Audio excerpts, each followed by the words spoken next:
Gladiator was a masterpiece of its time, a standalone film that to this day is regarded as one of the most brilliant depictions of Roman history ever made, that everyone still remembers thanks to the memes. This was of course before corporate got a hold of all creative works like it and twisted them to extract every drop of profit they could out of it. Hi, my name is Nacho, welcome back to the channel, and there has been a long-running trend of making sequels to movies and shows that were once great, only with the intent of milking profits out of the nostalgia and the IP recognition. Think stuff like The Matrix, Terminator, Star Trek, and all of the Lion Kings.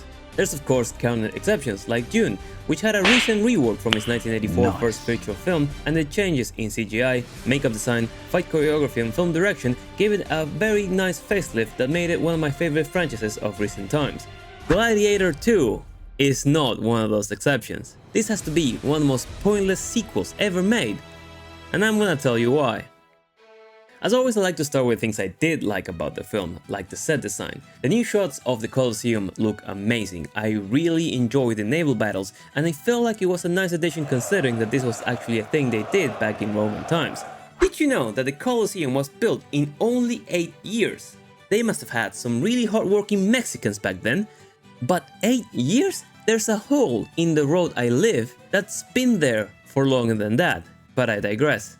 The sets and costume design were definitely the highlight for me, and seeing some familiar faces brought back from the original movie was a nice touch.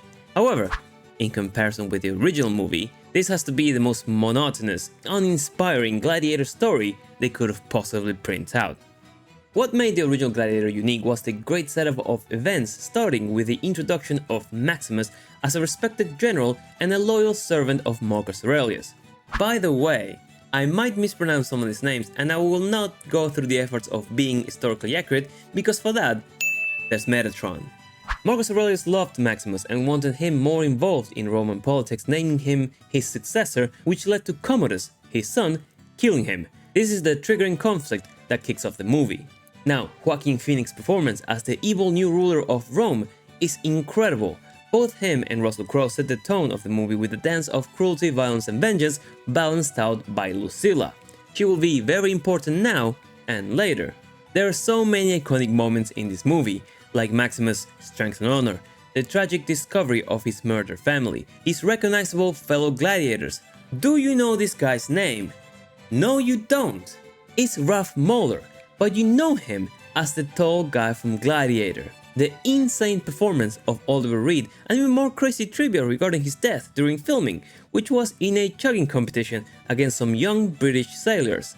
Rest in peace, you absolute Chad. The script has some of the most well-written dialogue of all time. Think Proximus' monologue, Hagen's monologue, Commodus' multiple outrages, some of them ad-libbed by Joaquin Phoenix. And obviously, Maximus' mask-off monologue. My name is Maximus Decimus Meridius, commander of the armies of the North, general of the Felix Legions, loyal servant to the true emperor Marcus Aurelius, father to a murdered son, husband to a murdered wife, and I will have my vengeance in this life or the next. Oh, chills, literal chills. All of this I'm quoting from memory because I'm writing the script before rewatching the film. But I remember all of it because it's one of my favorite movies of all time. Everything from costume, makeup, set dressing, music, pacing, fight choreography and characters are borderline perfect in Gladiator. So with that in mind, who would ever try to upend this, right? How could you catch lightning in a bottle twice, especially after 24 years? Well, Ridley Scott, the original director, thought as much, and I remember the hype made around this movie. To be frank, you can be whoever you want, I don't remember ever hearing about Paul Mescal before the announcement of this sequel. But this dude was praised as one of the top actors of his generation. I can safely say I don't remember his acting from anything, and I now know why. Unlike Russell, Paul severely lacks the screen presence. He's not bad, but every time he addressed the other gladiators before a game as an inspiring leader, he never even got close to commanding the room. The script also didn't help him. This is about survival! Survive! No shit, Sherlock. I thought we were all here just to get killed for sport.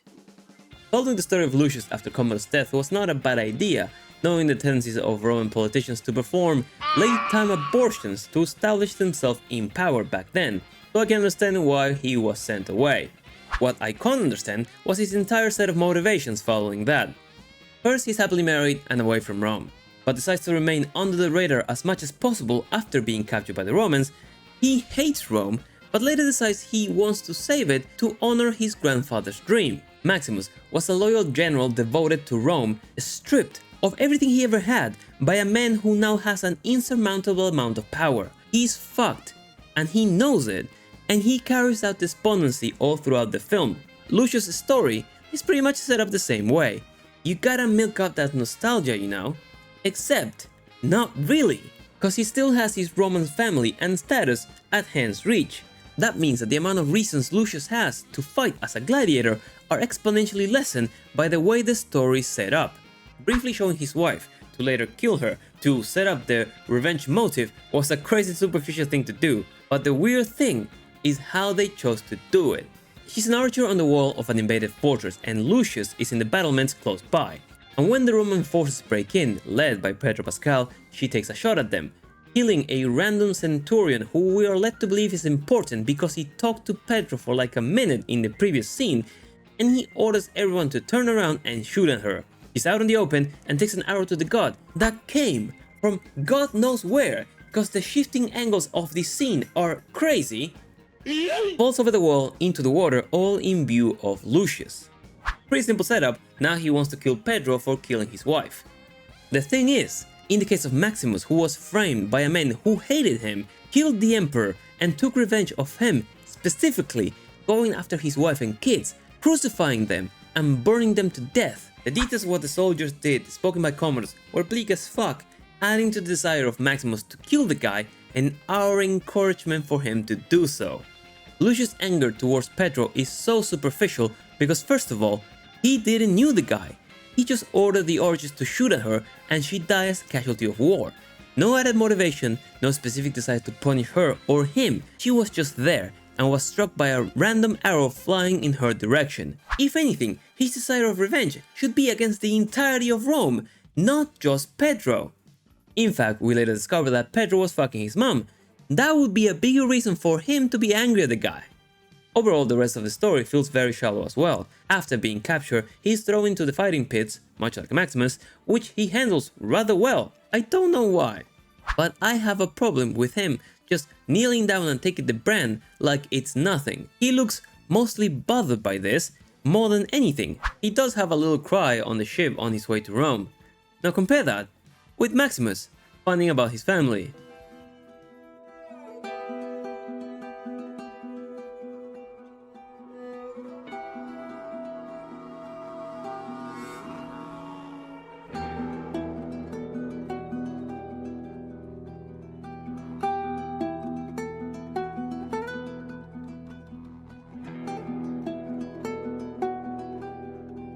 The BTS of how this scene was shot was also pretty cool. He said, look, walk towards the house, hit this mark, stare at your wife, she's about 25 feet away. There was a pair of feet nailed to a board. He said, and just hit that mark because I've got this nice light. And I said, oh no man, I've got to go and see it. He goes, look, there's your mark. Look up. I've only got a pair of feet, mate. I don't have your wife. I'll kiss her toe or something, And he goes, oh, that's going to look ridiculous. I said, no, it won't, man. I've got to get to her, Ridley. Otherwise, not only have I ultimately failed, I fail her again by not going to her. So I do one take. And I didn't realise I was going to get that full on.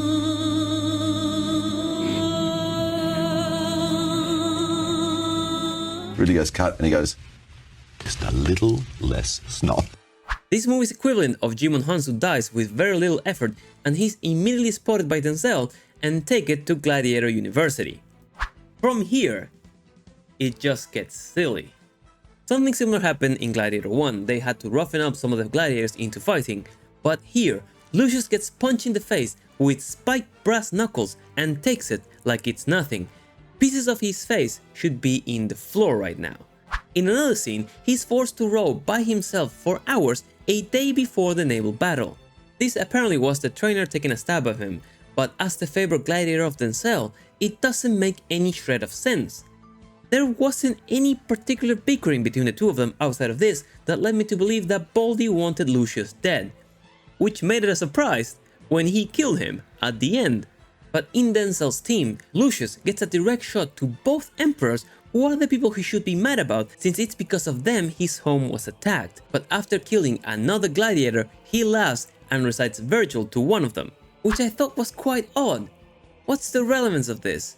Why is he laughing like a maniac and reciting a piece of poetry that would oust him as an educated man, not just a common gladiator, right after Denzel tried to lie, saying that he didn't speak the language, which is something that Guerra completely lets go over his head.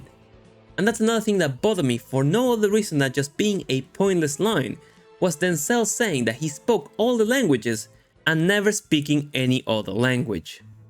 Like I said before, the rest is basically everyone's power play to take on the emperors in the most idiotic way possible. Because if you're planning to overthrow your rulers, you don't discuss that in public out loud. Other than that, lots of stuff felt like a repeat of Gladiator 1 for those sweet nostalgia points.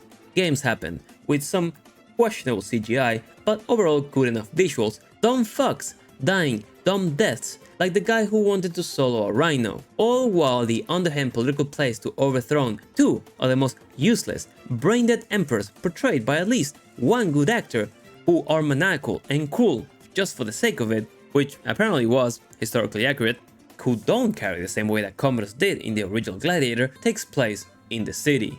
Denzel's performance was not bad, but that's probably because it was Denzel playing Denzel.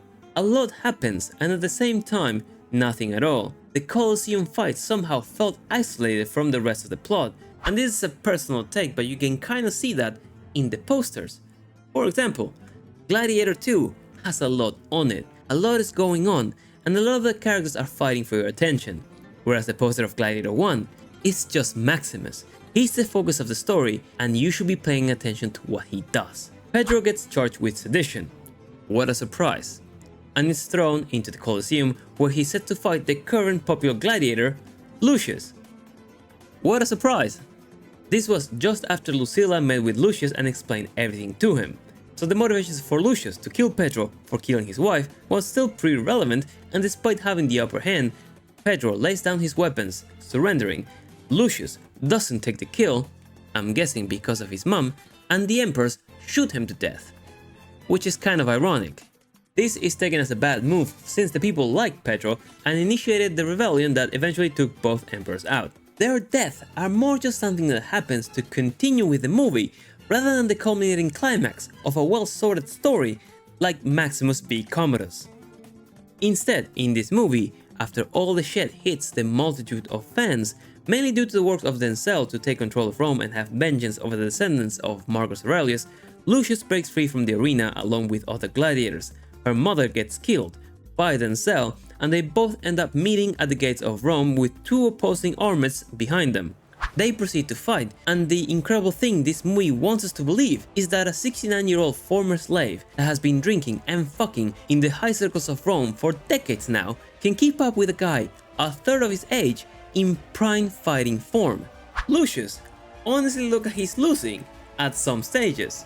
In a more believable setup, Commodus purposely injures Maximus, who's clearly a better fighter, in order to improve his chances to take him on a 1v1. After defeating Denzel, Lucius sets on a long speech about the dream that was Rome, that only a fraction of the army would have heard, but it's supposed to be a triumphant moment, we all cheer, roll credits.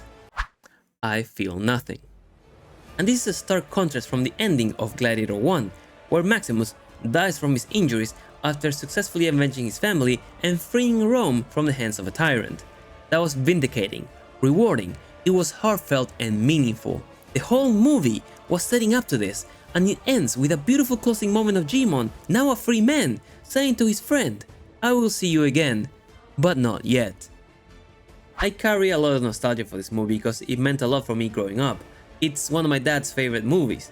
It's the story of a man doing what a man does. It carries a powerful message, and it was made and performed incredibly. I didn't have any bias against the announcement of the sequel cause Ridley Scott was in charge, so I just thought it was gonna be at least as good as the original. But clearly the magic of the first one was going to be hard to replicate, and Gladiator 2 failed to live up to the level of impact its prequel had. And like a jumper hitting the bar on its way up or down, this movie hit the wall pretty fucking hard. Character choices, performances, constant callbacks to a movie that everyone clearly knew was better, and YouTube always showing me reels of Russell Crowe speaking about the makings of the first movie, which are cool as shit, made me think more of, man, I should rewatch Gladiator instead of trying to make sense of Gladiator 2. This movie shouldn't have been made. Spartacus did a better job than this. Furiosa was not bad, but it was a Mad Max story without Mad Max. And much like that, Gladiator is not Gladiator without Maximus. But if you watched this fine video, leave a like, let me know in the comments down below what's your favorite line from Gladiator. And as always, I've been Nacho, hope you've been entertained, and I'll see you in the next one. Take care.